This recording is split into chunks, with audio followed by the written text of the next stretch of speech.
C'est une histoire rocambolesque et absurde que vit M. Adolphe Mbassi, propriétaire de 2 villas au quartier Omnisport à Yaoundé depuis ce 14 avril au matin.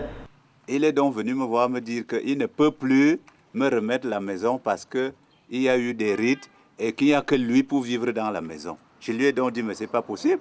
Vous aurez dû me dire que vous allez faire des rituels traditionnels avant de demander. Et par la suite, il a donc dit que, bon, j'attends, le chef de l'État lui a promis de l'argent, il va acheter, ça fait 1 an, rien. Moi, j'ai donc réintégré ma maison parce qu'elle est vide. Et on l'a réintégrée depuis 2 semaines. Il envoie donc les vigiles nous molester, tout casser, au point où aujourd'hui, ils ont décidé de venir nous séquestrer, comme vous voyez là. Donc, il s'agit bien de M. Etoundi Charles et son épouse, qui ne payent pas le loyer. Il nous doit plus de 3,5 millions d'arriérés de loyer. Mais malgré ces impayés, il veut plutôt tout arracher.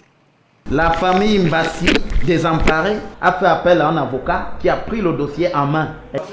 Je constate avec vous que mon client fait l'objet de séquestration pour des raisons qui me paraissent injustifiées.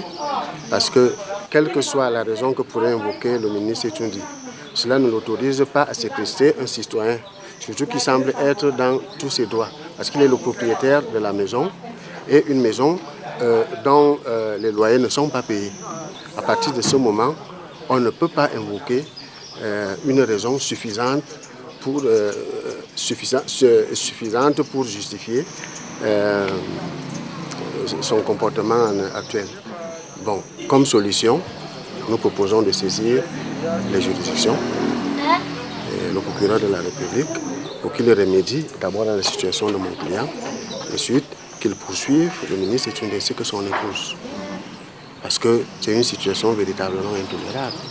Sur les lieux, les vigiles postés devant le portail par les mises en cause ont laissé entendre que l'épouse du ministre d'État, Charles Etoundi, a affirmé au téléphone qu'il s'agit d'une entreprise visant à écorner l'image de son mari. Interrogés sur les raisons de la démarche de leur patron, les vigiles se sont esquivés. Pendant ce temps, M. Mbassi reste séquestré dans sa propre maison, transformé pour la circonstance en prison, et sa progéniture, 5 enfants au total, et son épouse, elle, continue à errer comme des âmes en peine dans la nature.